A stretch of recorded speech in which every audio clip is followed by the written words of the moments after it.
ನಮಸ್ಕಾರ ದೋಸ್ತರ. ಸ್ವಲ್ಪ ಸಮಾಧಾನ ಹೊಡ್ರಪ್ಪ, ಗಾಡಿ ಭಾಳ ಸ್ಪೀಡ್ ಹೊಡ್ಯಕ್ಕೆ ಹೋಗ್ಬೇಡ್ರಿ. ಎಷ್ಟು ಸ್ಲೋ ಇದ್ರೂ ಭೀ ನನ್ನ ಟಯರ್ ಹಿಂದೆ ಮೇಲೆ ಬ್ಲಾಸ್ಟ್ ಆಗೈತಿ. ಅದಕ್ಕೆ ನಾ ಹೇಳೋದನು, ಎಷ್ಟೋ ಗಡಬಡಿ ಇದ್ರು ಭೀ, ಎಷ್ಟೋ ಅರ್ಜೆಂಟ್ ಮಟೀರಿಯಲ್ ಇದ್ರು ಭೀ ಒಂದು 2 ನಿಮಿಷ ನಿಂತು ಮಾಡ್ಕೋತ ಒಂದು ಅರ್ಧ ತಾಸು ಮಾಡ್ಕೊಂಡು ಹೊಡಿದು ಬರ್ರಿ. ಅದಕ್ಕೆ ನಾನು ನಿಮಗೆ ಕೇಳ್ಕೊತೀನಿ, ದಯವಿಟ್ಟು ಎಲ್ಲರೂ ನನ್ನ ಮಾತು ಕೇಳಿ ಸಮಾಧಾನ ಬರ್ರಿ. ಏನೂ ಗಡಬಡಿಲ್ಲ. ನಮ್ಮ ಟಯರ್ ಗತಿ ನೋಡ್ರಿ, ಆ ಟಯರ್ ಆಗಿದೆ. ಓಕೆ, ನಮಸ್ಕಾರ ದೋಸ್ತ. ಓನರ್ಗಳ ಎಷ್ಟು ಬೇಕಾದ್ರೆ ಅರ್ಜೆಂಟ್ ಮಾಡಲಿ, ಸ್ವಲ್ಪ ನಿಂತು ಹೋಗ್ತು ಬರ್ರಿ. ಇಲ್ಲಾಂದ್ರೆ ಅವರಲ್ಲಿ ಮಳ್ಕೊಂಡು ಹೇಳ್ತಾರೆ ಕರೆ, ಇಲ್ಲಿ ನಿಮಗೆ ಟೆನ್ಷನ್ ಅದ್ರಕಂದ್ರೆ ಲಾಸ್ಟಿಗೆ ರಾತ್ರಿ ಆದಾಗ ಯಾರೂ ಗಾಡಿ ತರಂಗಿಲ್ಲ, ಯಾರೂ ನಿಮ್ಗೆ ಹೆಲ್ಪ್ ಮಾಡೋಂಗಿಲ್ಲ.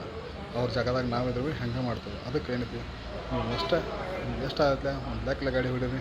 ಭಾಳ ನಿದ್ದೆ ಬಂದಂದ್ರೆ ಸೈಡ್ ಮಾಡ್ಕೊಂಬಿಡ್ರಿ. ಇದ್ದು ಜಾಸ್ತಿ ನಾ ಏನೂ ಹೇಳೋಂಗಿಲ್ಲ, ಯಾಕಂದ್ರೆ ಭಾಳ ತ್ರಾಸೈತಿ ಲೈನ್ ಮ್ಯಾಗ ಮಾಡೋದು. ಅದಕ್ಕೆ ನೀವು ಹೇಳೋದನ್ನು ಪ್ಲೀಸ್ ದಯವಿಟ್ಟು ಯಾರೂ ಗಡಬಡಿ ಮಾಡೋಕ್ಕೆ ಹೋಗ್ಬೇಡ್ರಿ.